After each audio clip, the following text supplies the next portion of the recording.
তুমি কি মুসলমান? প্রতি বছর হজে যাও, বছরে 7 বার করে উমরা করতে যাও, এই শ্রমিকের ঘাম শুকানো কামাই দিয়ে অর্থ দিয়ে তুমি এত ফুর্তি করো, আমেরিকা, শিকাগোতে, কানাডাতে বাড়ি কিনো, অথচ রসুল বলছেন শ্রমিকের ঘাম শুকাবার আগে তার মাহিনা দিয়ে দাও। এই দিকে তোমার নজর নাই।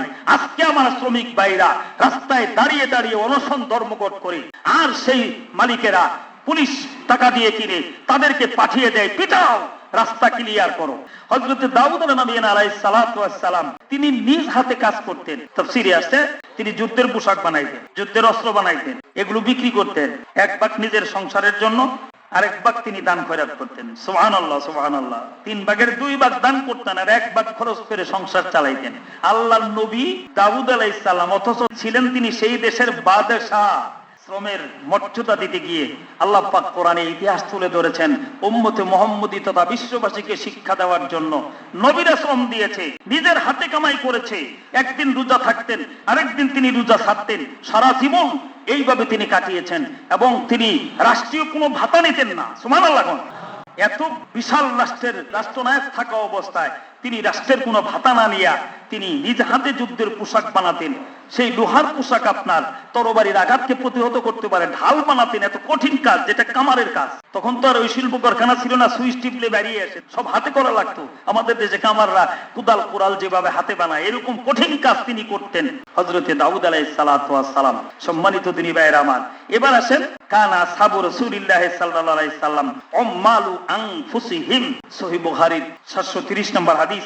আল্লাহ রাসূল সাল্লাল্লাহু আলাইহি সাল্লামের সাহাবীগণ প্রত্যেকেই শ্রমের মর্যাদা দিয়ে তারা শ্রমিক ছিলেন। সুবহানাল্লাহ। সহিহ বুখারীর হাদিস। আল্লাহ রাসূল সাল্লাল্লাহু আলাইহি সাল্লাম বলেন, মা কালা আহাদুন তুআমান মা কাসাবার রাজুলু কাসবান কাত্তুন খায়রান আতিয়াবু মিন ইয়াকুলা মিন আমালিয়াতিহি ওয়া ইন্না নাবিয়াল্লাহ দাউদ আলাইহিস সালাতু ওয়াস সালাম কানা ইয়াকুলু মিন আমালিয়াতিহি। সহিহ বুখারীর ইবনে মাজাহ সিয়াসিত তার 2 খান কিতাবে হাদিসটা আসছে। শ্রমের মাধ্যমে নিজের হাতে মানুষ যেটা কামাই করে, এর চেয়ে উত্তম উপার্জন, উত্তম কামাই, উত্তম রেজেক আর নাই।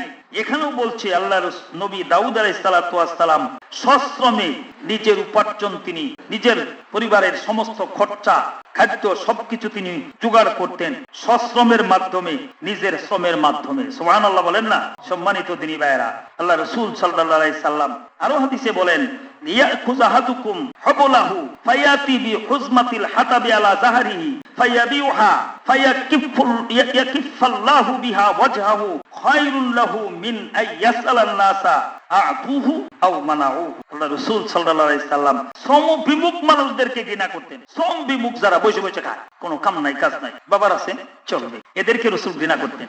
এরা সমাজের বোঝা, এরা সমাজের কি উপার্জন করে না, খালি খায়। তাহলে তার দ্বারা রাষ্ট্রের সম্পদ কমছে, বাড়ছে না। আল্লাহ রাসূল সাল্লাল্লাহু আলাইহি সাল্লাম বলেন, তোমাদের জন্য উত্তম হলো যে সে একটা দড়ি নিয়ে, একটা কোড়াল নিয়ে বেরিয়ে গেল, সুবহানাল্লাহ, জঙ্গলে যায়, কাঠ কাটলো, কাঠের বোঝা মাথায় নিয়ে বাজারে গেল, বিক্রি করলো, এইভাবে তার রেজেক এবং সম্মানকে রক্ষা করলো। রাসূল বলেন, এই মানুষটা উত্তম, যে মানুষটা বসে বসে খায়, অথবা যে মানুষটা মানুষের দ্বারে দ্বারে ভিক্ষা করে, সে দিতেও পারে, নাও দিতে পারে, তার চেয়ে এই মানুষটা কি উত্তম। আল্লাহু আকবার। আল্লাহ রাসূলের দরবারে এক ব্যক্তি আসছে, আয়েশা রাসূলের কাছে সাহায্য চাই, হুজুর আমি অসহায়, আমারে কিছু দিতে পারেন?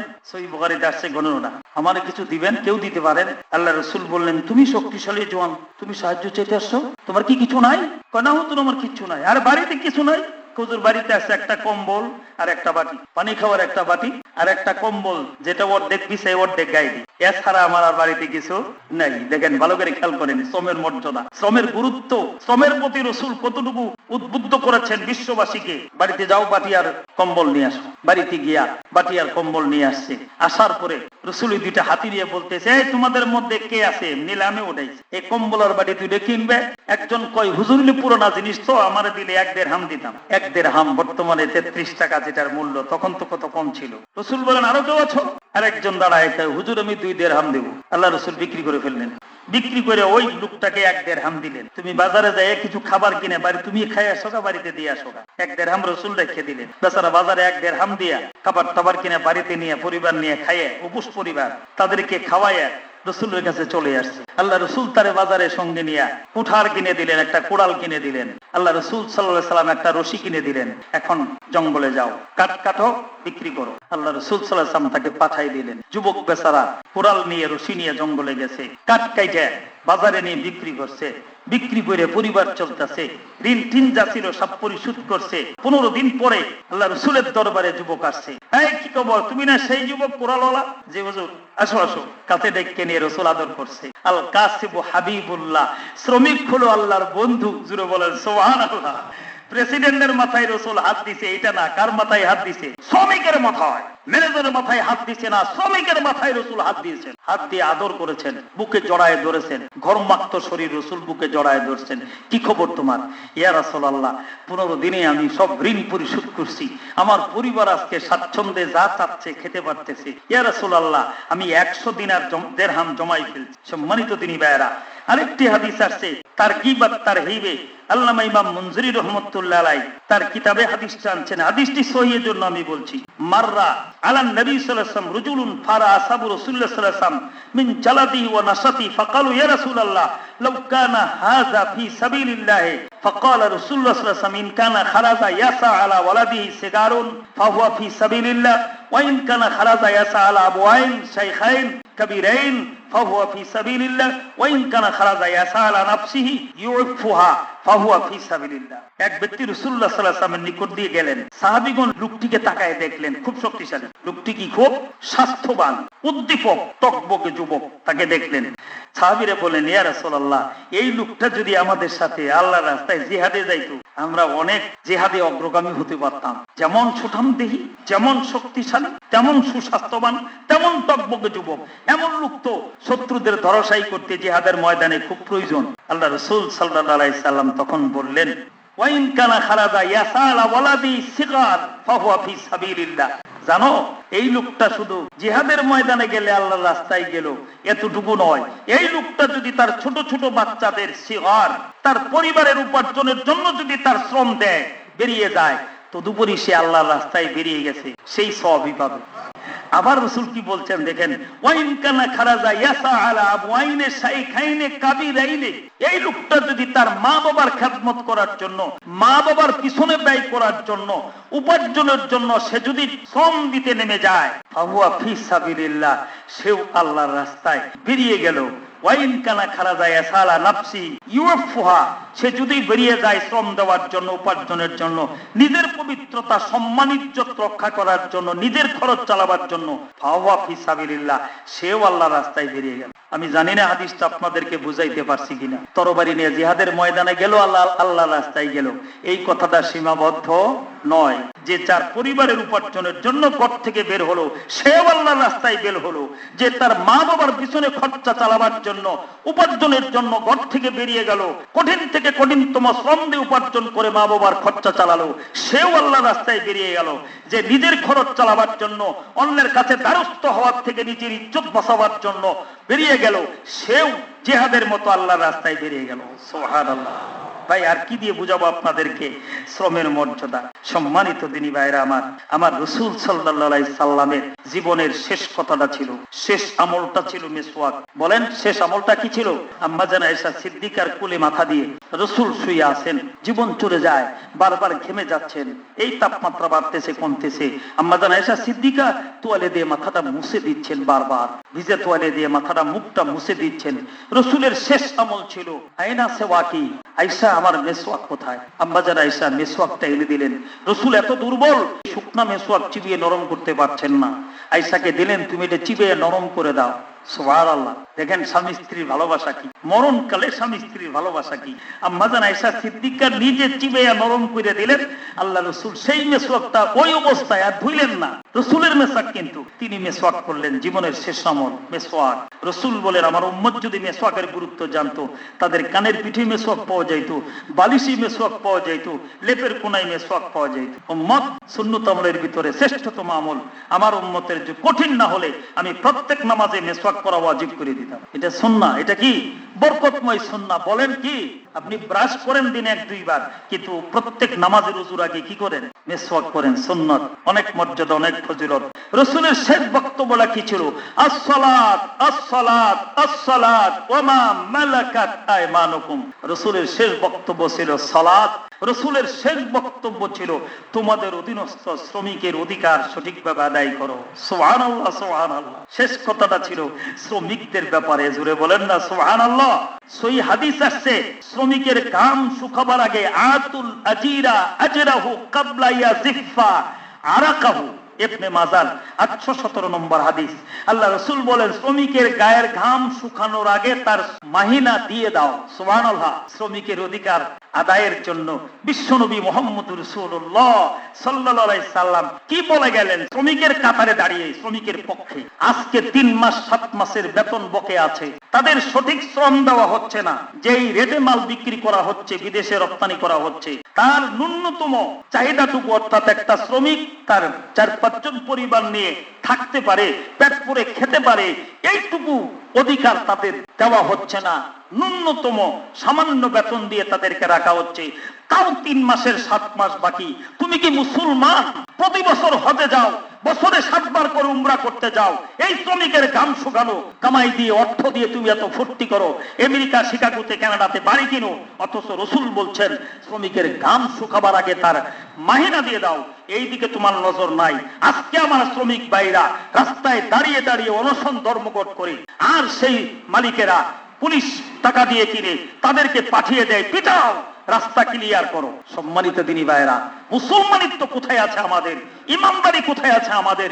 মানবতাবোধ কোথায় আছে আমাদের? মুসলমান নবীর উম্মত শ্রমিকের ন্যায্য পাওনা দিবে, ঘাম শুকাবার আগে তার ময়না দিয়ে দিবে। আমাদের দেশে যেহেতু নিয়ম, মাস যাওয়ার সাথে সাথে শেষ দিন অফিস ছুটির আগে তার টেবিলে যেন ময়নাটা পৌঁছে যায়। সারা মাস বাকি খাইছে দোকানে, ও যেন টেনশন ফিল না করে। এই দৃশ্য আমরা দেখতে চাই না। আজকে পৃথিবীর কোন মতবাদ এই শ্রমিকের অধিকার প্রতিষ্ঠা করতে পারে নাই। আজকে 2 দিন যাবত মাইকিং হচ্ছে, শহরে কত মিছিল হচ্ছে, কিন্তু শ্রমিকের অধিকার ইসলাম কি দিল এটা আমাদের জানার আগ্রহ নাই। ও শ্রমিক ভাইরা, তোমাদের সাথে আমরা আছি, আমি একজন শ্রমিক, সেই হিসেবে বলছি, আজকে এক দফা এক দাবি, ইসলাম শ্রমিকের যে অধিকার দিয়েছে আমরা তার বাস্তবায়ন চাই। আর তোমাদের রাস্তায় নামতে হবে না, অনশন করতে হবে না। কোরআন সুন্নাহ তোমাদেরকে যে অধিকার দিয়েছে, এই অধিকার বাস্তবায়ন, এক দফায় এক দাবি, এই আদায় আন্দোলনে নামো। তোমাদের সব চাহিদা মিটাবে কে?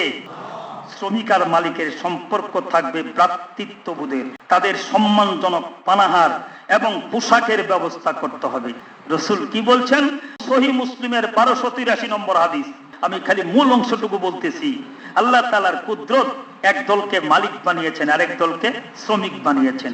এটা আল্লাহ তাআলার খেলা, কাউকে কারোর উপর মর্যাদা দিয়েছেন। তবে শোনো মালিকেরা, ফাতইমুহুম মিম্মা তাকুলুন, তোমরা যা খাবে তাদেরকে তাই খেতে দিবে। তুমি অফিসে বিস্পদ দিয়ে খাইতেছ, তোমার শ্রমিকেরা বেতন পাইতেছে না, একটা পাউরুটি কিনে নাস্তা করতে পারতেছে না। তুমি মুসলমান, জুব্বা গায়ে দিয়ে পাগড়ি পরে লম্বা দাড়ি রেখে উমরায় যাচ্ছ আর তসবিহ হাতে নিয়ে ঘুরতেছ, তুমি মুসলমান।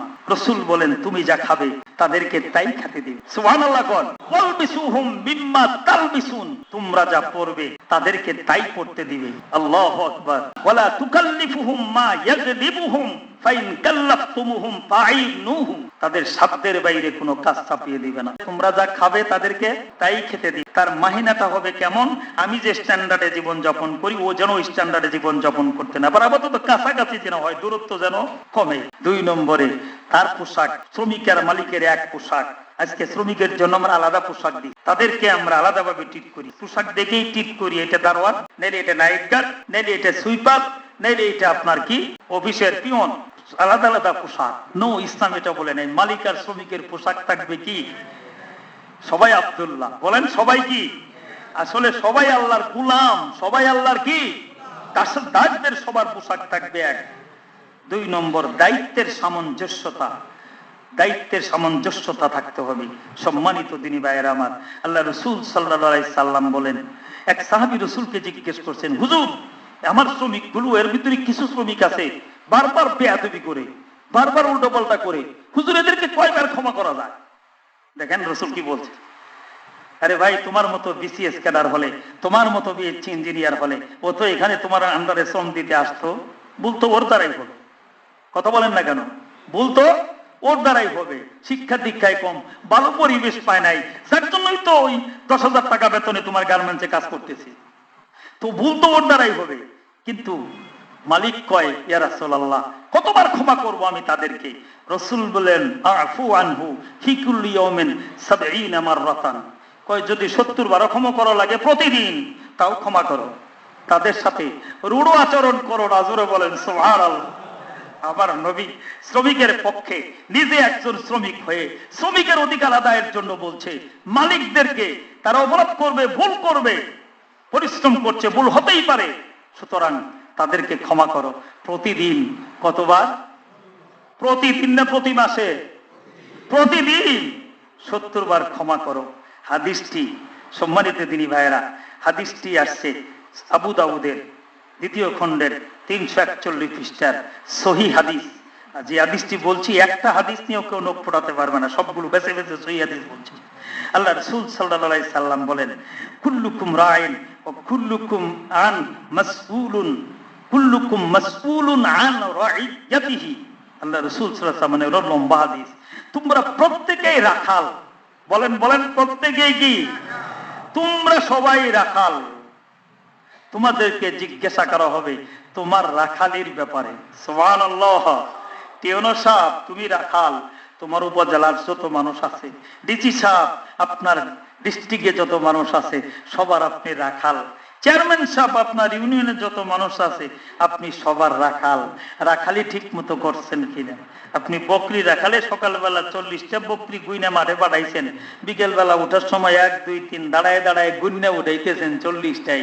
একটা কম হলে, একটা অসুস্থ হইলে, একটার পেট না বললে যেমন শ্রমিকের জবাবদিহি করেন, আল্লাহর দরবারে আপনাকে জবাবদিহি করতে হবে। আপনার আন্ডারে যারা, তাদের দায়িত্ব, অধিকার আপনি সঠিকভাবে আদায় করছেন কি না। হাদিসটি সহিহ বুখারী 304 নাম্বার, হাদিসটি সহিহ মুসলিমের 1459 নাম্বার। দুনিয়ার সেই সহিহ হাদিসের ভিতরে অন্যতম একটা শ্রেষ্ঠ সহিহ হাদিস। আমি যেখানে আছি, আমার পরিবার, আমি যেখানে কর্মরত আছি, আমার আন্ডারে শ্রমিক যারা, আমার আন্ডারে কর্মরত যারা, তাদের বেলায় আমি রাখাল। তাদের রাখালি ঠিক মতো করলাম কিনা, এই জন্য আল্লাহর দরবারে আমাকে জবাবদিহি করতে হবে। 3 নম্বরে শ্রমিকের দায়িত্ব। ইসলামের মূলনীতি অনুসারে সকল চাকুরিজীবী, কর্মকর্তা, কর্মচারী, শ্রমিক, কর্মীর জন্য ফরজে আইন হলো, দায়িত্ব হলো, তার অর্পিত দায়িত্ব আমানতদারির সাথে আদায় করা। সুবহানাল্লাহ। এতক্ষণ এক পক্ষে বললাম, এবার শ্রমিকের জন্য বলছি। ইসলাম কি বুঝিয়েছে? প্রত্যেক চাকরিজীবী, প্রত্যেক শ্রমিক, প্রত্যেক কর্মকর্তা, প্রত্যেক কর্মচারী, তার উপরে অর্পিত দায়িত্ব আমানতদারির সাথে পালন করা ফরজে আইন। সুবহানাল্লাহ, সুবহানাল্লাহ। ইসলাম কি বলেছে? তুমি শুধু অধিকার বলবা, অফিসে গিয়ে দেখা যায় স্টাফ হইল 25 জন, টেবিলে আছে 10 জন আর 15 জনের খবর নাই। নেতা নেতা এরা কি কোথায় গেছে খবর নাই। তোমার জন্য ওই মাসের বেতন নেওয়া হারাম নয়। তুমি নেতা আছো সেটা আলাদা বিষয়, কিন্তু তুমি কোম্পানি বা সরকার থেকে মাহিনা নিচ্ছ নির্ধারিত সময়ের জন্য, ওই নির্ধারিত সময় তোমাকে অফিসে অবস্থান করে তোমার উপর অর্পিত দায়িত্ব সঠিকভাবে পালন করা, এটাই ফরজে আইন করে দিয়েছেন। সম্মানিত দিনী ভাইয়েরা, আল্লাহ তাআলা আমাদেরকে আজকের তাফসীর মোতাবেক আমল করার তৌফিক দেয়। শ্রমিকের অধিকার সঠিকভাবে আমাদের দেশে সহ সারা বিশ্বে প্রতিষ্ঠিত হয়, শ্রমিকের মর্যাদা এবং শ্রমিকের অধিকার যেন আদায় হয়, আল্লাহ তাআলা তৌফিক দেয়। জোরে বলি আমিন। এক ভাই একটা মাসালা জিজ্ঞেস করছে, স্ত্রী স্বামীর নাম ধরে রাখতে পারবো কিনা? আমাদের দেশে তো এটা রেওয়াজ এসে গেছে। না ভাই, নাম ধরে ডাকা মাকরুহ। স্ত্রী স্বামীকে নাম ধরে ডাকা কেন? রাসূল বলছেন, যদি আল্লাহ ছাড়া কাউকে সিজদা করার হুকুম হতো, প্রত্যেক স্ত্রীকে হুকুম দেওয়া হতো তো যার যার স্বামীর সিজদা করো। তাহলে একজন সন্তানের কাছে যেমন আল্লাহর পরে তার মা বাবা, আল্লাহ রাসূলের পরে একজন স্ত্রীর কাছে, একজন মেয়ের কাছে, বিবাহিত মেয়ের কাছে আল্লাহ রাসূলের পরে, আল্লাহ এবং রাসূলের পরে তার কাছে সবচেয়ে মর্যাদার হলো তার স্বামী। ঠিক আছে কথাটা? এই জন্য স্বামীকে নাম ধরে ডাকা মাকরুহ। মাকরুহ মানে মাকরুহ তাহরিমি। মাকরুহ মানে মাকরুহে তাহরিমি। আরবরা ডাকতো ইয়া সাইয়্যিদি, ইয়া সাইয়্যিদি, নেতা। সাইয়্যিদি মানে কি? হে আমার নেতা, আমার স্বামী, এটা বলেও ডাকা যায়। যখন সন্তান হয় তখন সন্তানের বাবা নামে, যেমন উমর, উমর ছেলের নাম উমর, তাহলে উমরের বাবা। হাদিসে আসছে স্ত্রী ডাকতেছে সাহাবী তার স্বামীকে আবু আব্দুল্লাহ, আব্দুল্লাহর বাবা, ইয়া আবু আব্দুল্লাহ, এ আব্দুল্লাহর বাবা।